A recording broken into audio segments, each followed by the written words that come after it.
Kat Matlock here at FreeBody in Asheville. And I'm going to guess if you've been a massage therapist for more than like a week, that you've had a client that really struggles with letting go.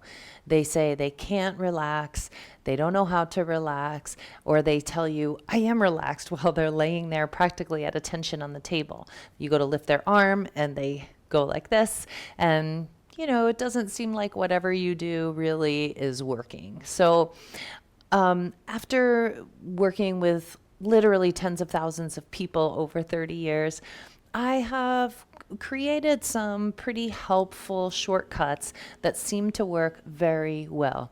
Also, I'm a trauma informed therapist, which means that I have also spent many years studying trauma, its effects on the nervous system, and some simple things that a person can do or that you can support a person in doing to regulate their nervous system out of that stress response to help them relax. Some people are seeing you because they can't relax and they need you to get them back in their bodies. So that's a piece of it right there. Get back into their bodies. So I'm going to explain to you the top three techniques that I use to help a person really relax on the table. And my caveat for this is that sometimes people really are not ready to relax. I recently had a client who had been bitten in the face and throat by a dog. She had a very hard time relaxing. Her nervous system wasn't fully ready. Even when I employed some pretty advanced techniques to help regulate her work with her vagus nerve and regulate out, she was still jumping. Her nervous system wouldn't completely let go.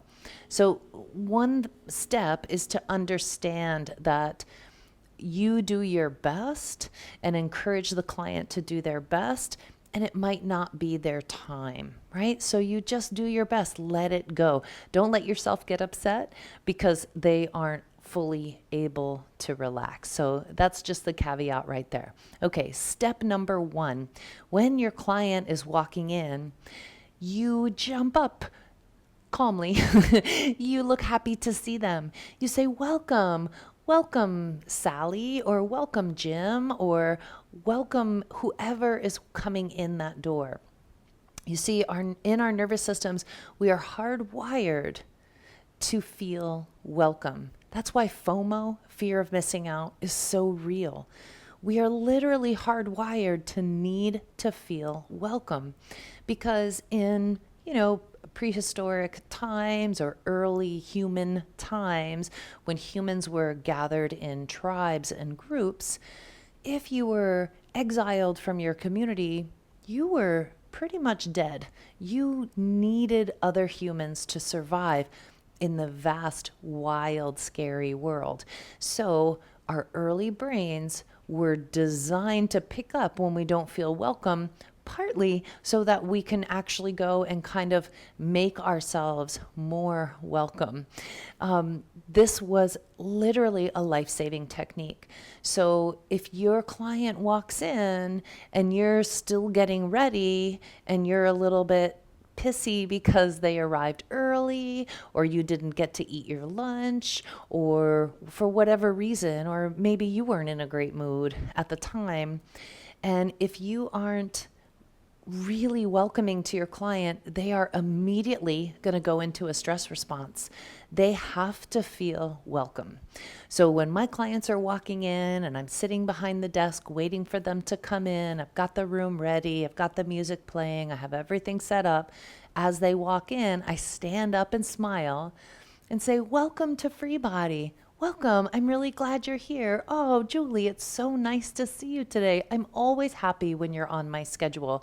And that's true for most of my clients. And I am happy to see them. And I am happy to share this time with them. And I want them to feel welcome. So step number one, make sure your clients feel welcome. Step number two, once they're on the table, you might have them get into what's called constructive rest, which is laying on the back, knees bent, feet on the table. They're covered with the sheets. They're all tucked in. but they're laying on the table, knees bent and feet on the table. This automatically softens tension in the hip flexors, softens the psoas. We're going to get into a lot of psoas stuff pretty soon. Softens the psoas, and then also helps regulate the nervous system. So I did do a talk on releasing the psoas, releasing the iliacus. I'm going to put that and a demonstration of that work. I'm going to put a link in the description of this video for you. And we're going to have some great conversations about the psoas because it is so important in the stress response. It is the first muscle activated in the stress response, which is why so many stressed out people come to you with lower back pain. And it's part of your job to help support them regulating their nervous system out of that stress response. And you can do that by soothing the psoas and having them lay on their back, knees bent, feet on the table. Just that position relieves pressure and pull. Having the legs straight out, even with the support under the knees, is still going to lengthen and pull on the psoas. And if the psoas has some trigger points and some tension in it, that pull is going to make it very unhappy.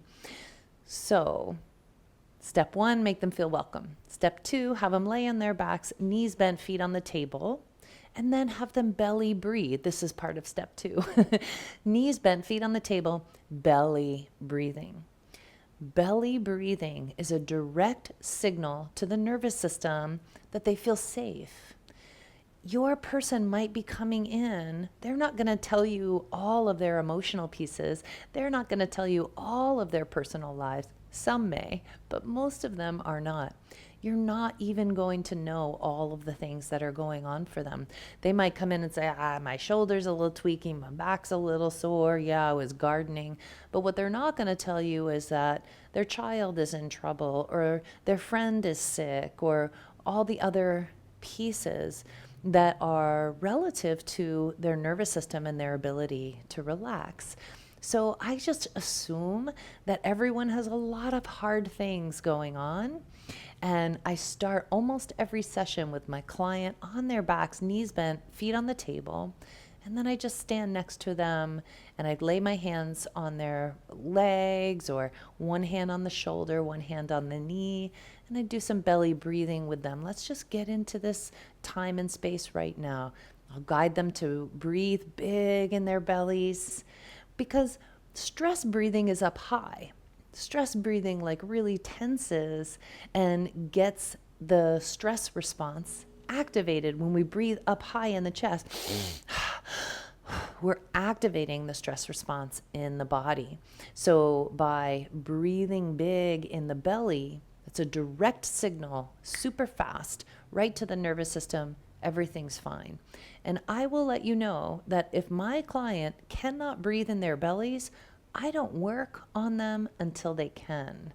I want them to learn how to breathe in their bellies so that they can regulate their nervous systems out of the stress response. If they can't, and they're coming to me for treatment, they have to learn first how to breathe in their bellies. And that means their belly gets really big and then softens. And it gets really big as they inhale and then softens as they exhale. So step 1, make them feel welcome. Step 2, laying on the back, knees bent, feet on the table, belly breathing. Now the third step is to bring their attention to the back of their bodies and feel their bodies on the table. So I might sit at their head. I might have them straighten out the legs and put that bolster now underneath their knees. And then I'll hold their head, or I'll hold their feet, or wherever I am, and I'll guide them. Bring your attention to the back of your body. Feel your body on the table. Feel the table holding you up. Feel how the table holds you up, so you don't have to hold anything. You can keep relaxing your muscles and let the table hold you. Belly breathing. It's so good to see you. Yeah, breathe in your belly. Back of the body gets heavy on every exhale. Just saying that, the back of the body gets heavy on every exhale. A lot of my clients, I can see them like, oh, they get it, right? And that feeling the table underneath to feel that support, that's a trauma sensitive technique used by psychotherapists and all different kinds of therapists to help people feel their body. If they're sitting, they might say, feel the chair underneath your body. Now we're working with our clients on the table, most likely, if you're watching this, and they're going to be sinking into the table and feeling the back of their body sink into the table. You see, the back of the body represents the subconscious or the unconscious mind. The front of the body represents the conscious mind. This is where we consciously kind of live from. We're forward, we're looking forward, we're listening forward, we're moving forward, right? So the back of the body is more the unconscious mind. So to bring someone's attention into the back of their body, become aware of the support underneath their body, helps them get into their bodies, feeling their weight sink heavy as they exhale.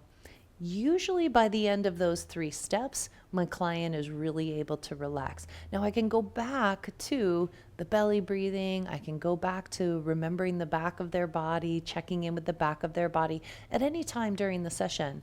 And trigger point work is so specific, and it can be very exquisite and sensational.